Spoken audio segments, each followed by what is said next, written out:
नमस्कार पशुपालक भाइयों एवं पशुपालन और पशु चिकित्सा से जुड़े हुए मेरे साथियों।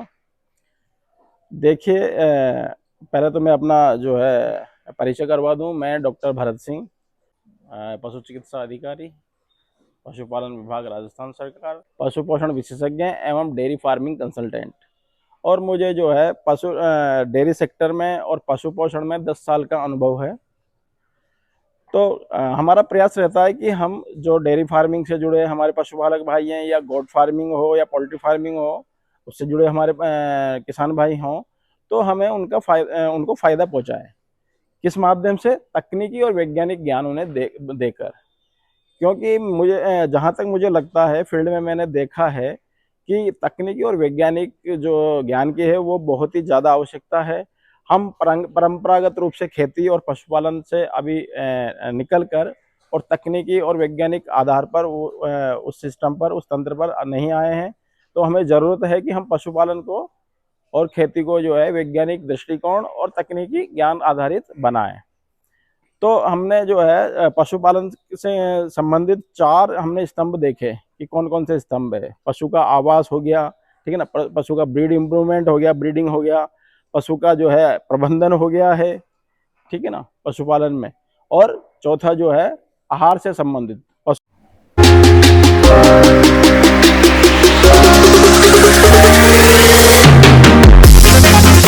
बात यह है कि आवास के बाद जो नंबर आता है वो आता है ब्रीडिंग का। कम जो है कम उत्पादन वाली हमारी जो नस्ल है उसको हम अधिक उत्पादन वाली नस्ल में बदलें, उसको बोलते हैं नस्ल सुधार। तो नस्ल सुधार के लिए हमारे पास एक प्राकृतिक तरीका होता है कि हम सांड या पाड़ा, अच्छी नस्ल का सांड या पाड़ा हमारे बाड़े में रखें और उससे प्राकृतिक जो है ब्रीड नस्ल सुधार हम कर सकें। ठीक है, जैसे आप मेरे सामने देख रहे हैं यहाँ जो है ये इम्प्रूव ब्रीड है, ठीक है ना। ये ब्रीड जो है वो सुधरी हुई ब्रीड है, आप देख सकते हैं मेरे पीछे।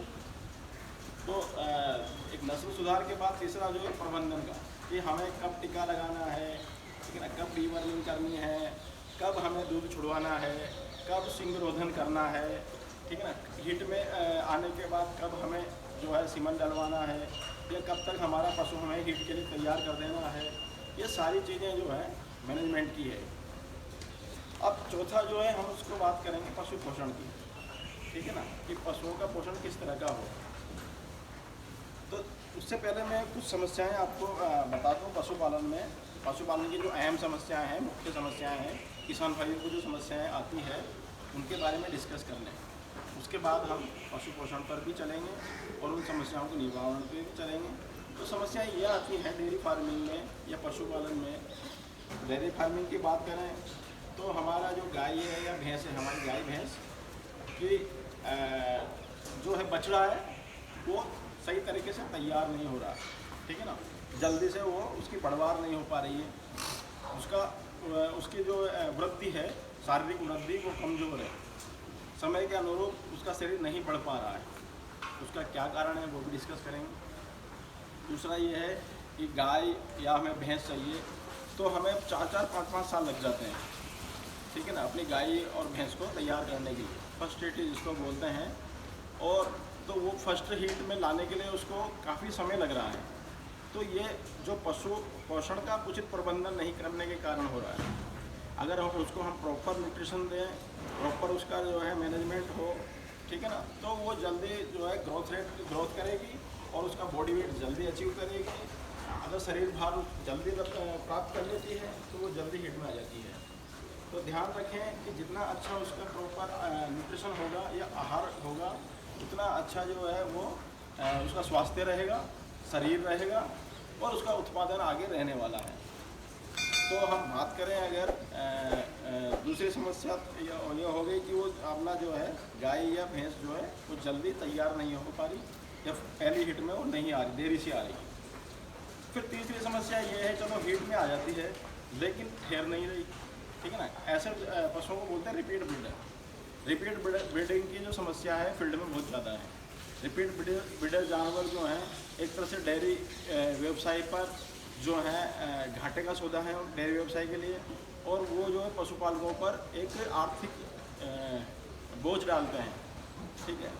तो रिपीट ब्रीडर के केस में हम क्या करें कि रिपीट ब्रीडिंग का कहीं ना कहीं संबंध पोषण से है।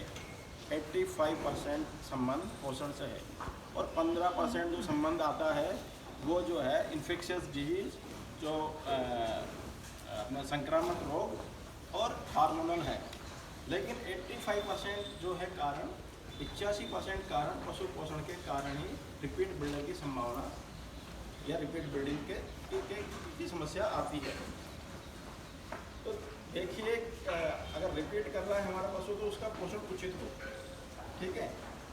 जो माइक्रोन्यूट्रिएंट्स हैं, मैक्रोन्यूट्रिएंट्स हैं, ठीक है ना, और ट्रेस न्यूट्रिएंट्स हैं, उनका भी प्रॉपर मैनेजमेंट हो कि वो किस मात्रा में उनको रिक्वायर्ड है, किस मात्रा में उनकी आवश्यकता है और किस मात्रा में हम उनको दे पा रहे हैं और किस मात्रा में गैप आ रहा है, वो ज़्यादा हो रहे हैं कि कम हो रहे हैं, डेफिशिएंसी है या एक्सेस है, यह हमें देखना होगा। तो इसीलिए आहार प्रबंधन की बात कर रहा हूँ मैं। और आहार प्रबंधन कैसा होना चाहिए? संतुलित होना चाहिए। तो इसके बाद समस्या अगली आती है रिपीट ब्रीडिंग के बाद कि चलो कंसीव हो गया, ठीक है ना, रिपीट नहीं किया, कंसीव हो गया, मतलब गर्भ ठहर गया, लेकिन गर्भ जो है अर्ली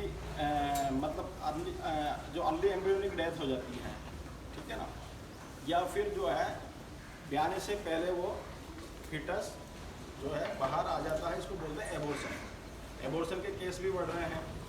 तो एबॉर्शन का होना या अर्ली एम्ब्रियोनिक डेथ का होना, वहाँ भी कहीं ना कहीं न्यूट्रिशन जिम्मेदार है, पोषण जिम्मेदार है।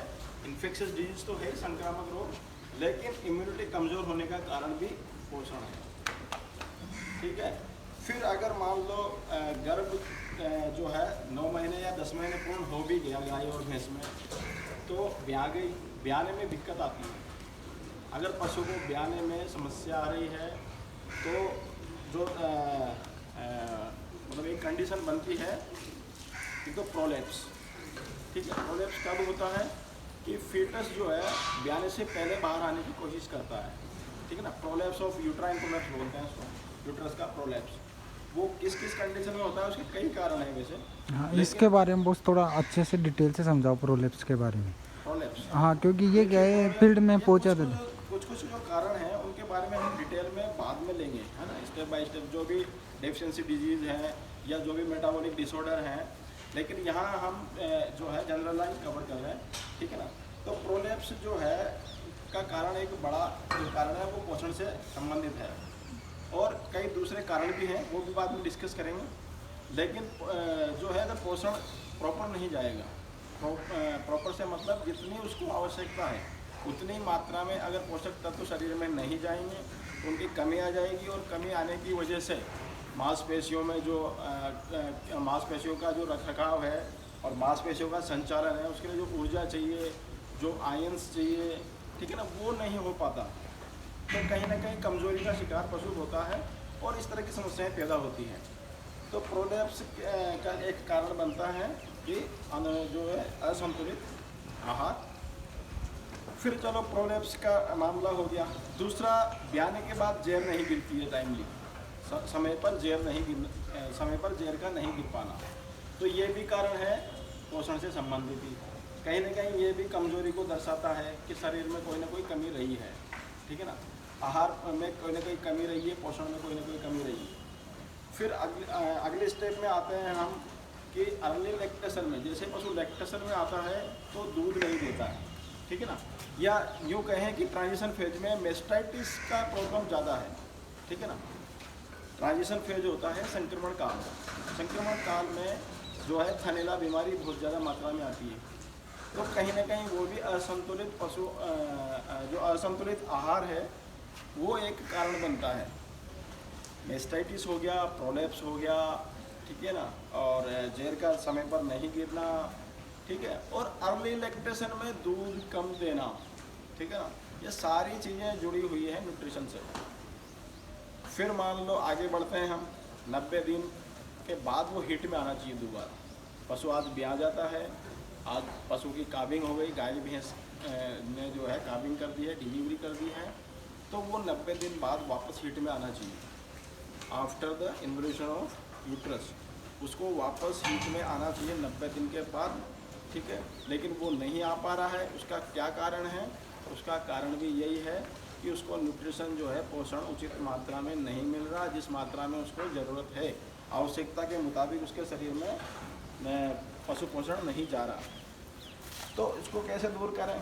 वही है संतुलित पशु आहार, संतुलित आहार। जो 24 घंटे में आप राशन उसको दे रहे हो, 24 घंटे में बाँट जो दे रहे हो, चारा दे रहे हो, चारे में हरा सूखा मिनरल मिक्सर दे रहे हो, नमक, सबकी मात्रा जो है उचित मात्रा में उसकी आवश्यकता के अनुरूप हो, तो ये समस्याएं नहीं आती। फिर आगे अगर हम बढ़ें तो चलो वो 90 दिन बाद हीट में आना चाहिए था, नहीं आया। उसके आगे और कारण बनता है कि जो है हीट में रिपीट का हमने डिस्कस किया कि रिपीट ब्रीडिंग के केस भी उसी की वजह से होते हैं, ठीक है। एक हमारी जो हीफर्स है वो समय पर तैयार नहीं हो रही, पहले भी हमने डिस्कस किया है ना, कि हीफर्स जो है हमारी झोटी या जो है हमारी पार्टी, वो समय पर जो है गाय या भैंस नहीं बन पा रही। उसका भी कारण यही है कि हम उसको उचित मात्रा में या उसकी आवश्यकता के अनुरूप पोषक तत्व उपलब्ध नहीं करवा रहे हैं आहार के माध्यम से। तो पहले तो हमें उसकी आवश्यकता का पता होना चाहिए, और फिर कि उसको कितना दें और क्या दें, ताकि उसका जो है बॉडी वेट, जो उसका शरीर भार है, वो जल्दी से जल्दी प्राप्त हो सके। देखिए सीधा सा फंडा ये होता है हीफर मैनेजमेंट का कि जब तक शरीर भार का, एक वयस्क शरीर भार का 60% भार जब तक वो लब्ध नहीं कर लेगी, जब तक प्राप्त नहीं कर लेगी, तब तक वो फर्स्ट हीट में नहीं आएगी, तब तक वो मैच्योरिटी या जो है उसको प्राप्त नहीं कर पाएगी, उसके प्रजनन अंग विकसित नहीं हो पाएंगे, ठीक है ना।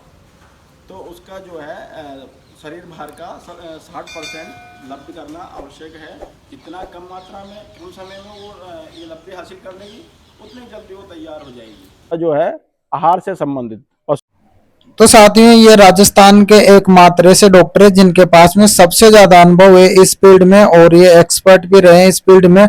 तो इनके सभी नॉलेजेबल वीडियो आपको मेरे यूट्यूब चैनल पर हर संडे को उपलब्ध होंगे शाम को 6 बजे। तो आप सब इनके वीडियो देखने के लिए मेरे यूट्यूब चैनल को सब्सक्राइब करें, और फिर आप सभी लोग कमेंट बॉक्स के माध्यम से फीडबैक जरूर दें, और नेक्स्ट वीडियो जिस भी टॉपिक पे चाहिए उसके बारे में कमेंट बॉक्स में कमेंट जरूर करें। इंपॉर्टेंट पॉइंट्स दिखाई दे रहे हैं स्क्रीन पे, इन सभी के वीडियो ऑलरेडी मेरे यूट्यूब चैनल पे अपलोडेड है, आप जाओ प्लेलिस्ट में और देखो। Thank you.